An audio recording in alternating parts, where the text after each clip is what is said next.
It's been 3 months now that I have been alone here on our off-grid homestead in the forest.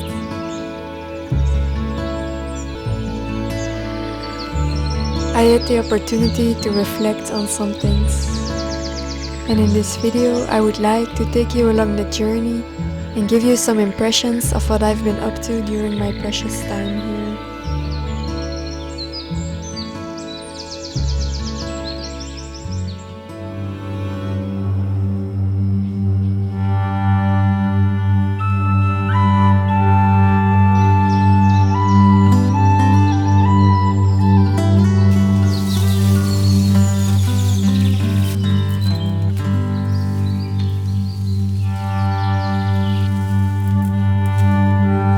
It was lovely to move along with that upward energy nature is in, as we were reaching the longest days of the year. But though I saw the land coming back to life, the forest bursting with birds and an abundance of the greenest green and all other colors that seemed so intense and alive, it felt as if I had to take a step back and take it even more slow. To be present with the land, myself, and the things and people that matter to me.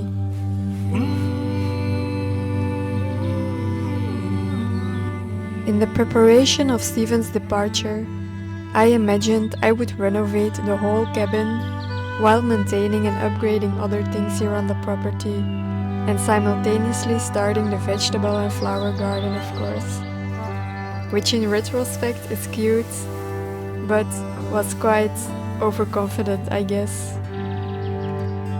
Everything, be it a little garden upgrade or some renovation project, requires a lot of steps in between, so I had to sit with that and see my limitations of labor and time as an invitation to slow down and take it one step at a time, instead of experiencing it as actual limitations and being left with a feeling of overwhelm.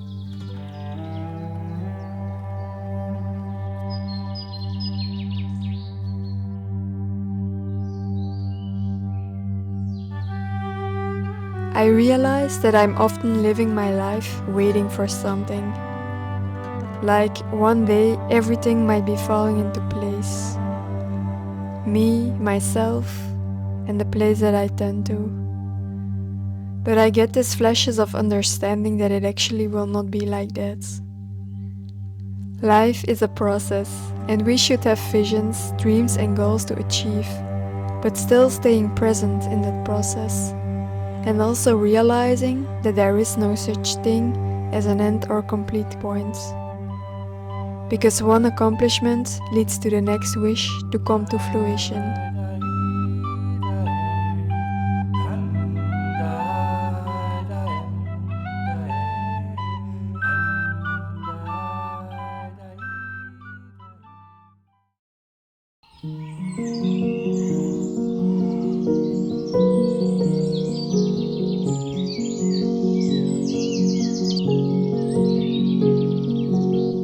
One day, a young woman from South Africa stumbled upon our place, and her curiosity made me show her around here. She was amazed and surprised by the existence of such a place here in Belgium. And before she went on with her walk, she told me that I was living her dream life. It's funny, because 5 years ago, this was also a dream for me, and back then, I felt like I couldn't figure out how to get there. But as I trusted life, I ended up here. And now sometimes, I forget I'm living the life I was praying for and dreaming of. In the midst of a dream that has been manifested, we often forget we are living it already. So I'm very grateful for people who make me remember this. The guests who come and stay here also are very great in that. It always feels a little vulnerable to let in other people, having actually no idea who they are. But they are always lovely people, and they reflect back to me the paradise we have created here together. Also, most of the time, these people come from busy city lives, and so their intention with coming here is really to rest and recharge. I create a space for that, but in return, I can also serve on the peace and calm that they are bringing and injecting into the place.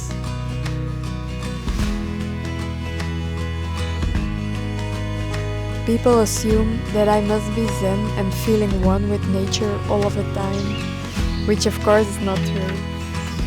But during my time here alone, I wanted to experience and enjoy the things more again, as if everything here was brand new to me.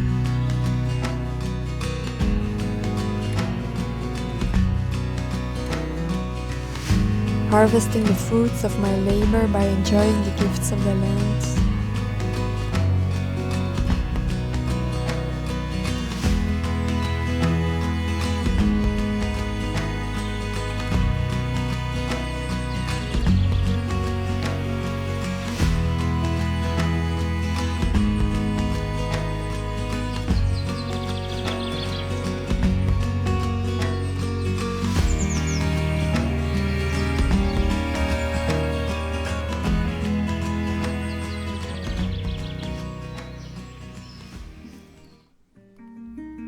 We actually don't own any land, but somehow we are blessed to have access to the perfect amount of it for us.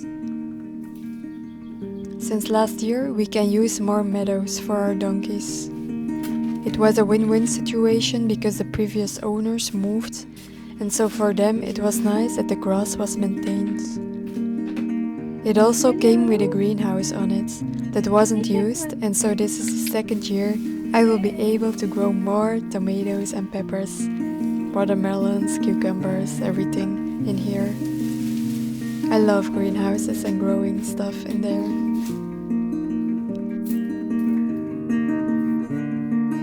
And we use the donkey manure from the meadow.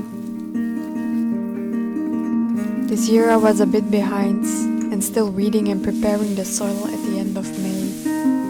But recently I finally planted out everything in here.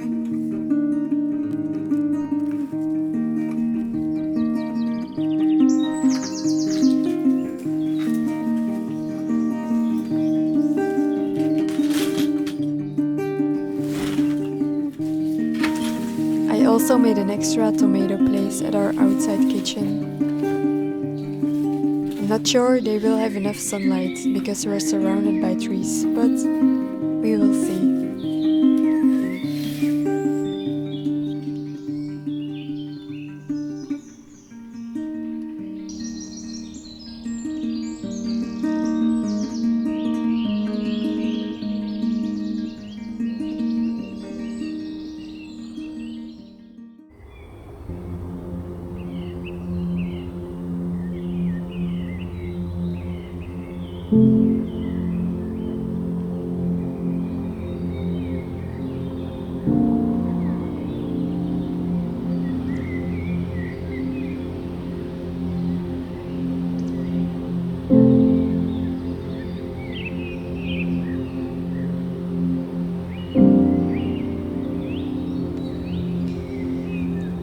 And now, I wanted to close this video with some reflections towards my love, Stephen. That I am grateful beyond words for the relationship we have, and that I can only say that the distance there was between us for the past 3 months, and the fact that there was no opportunity to chat or update each other instantly, has deepened our connection, I feel. As if we were going through similar kind of processes during this period without knowing directly from each other. It was amazing to look forward to his letters, though sometimes also confronting, as this slow form of communication is something I'm not used to anymore.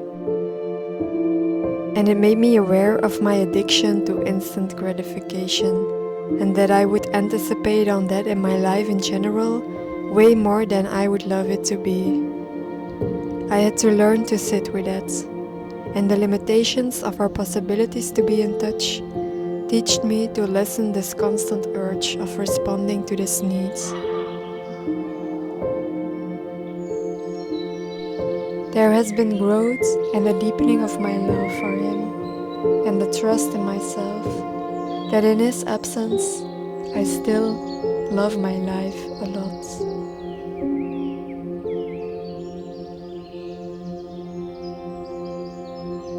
With the absence of something or someone, its value and presence that we take for granted when it's there becomes so tangible.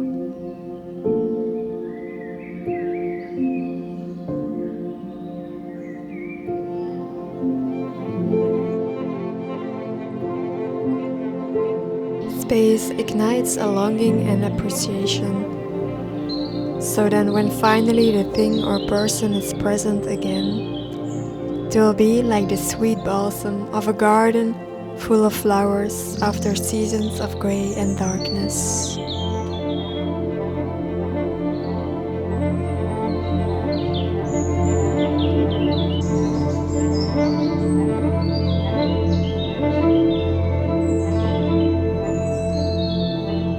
Thank you for watching, and I wish you all a very sweet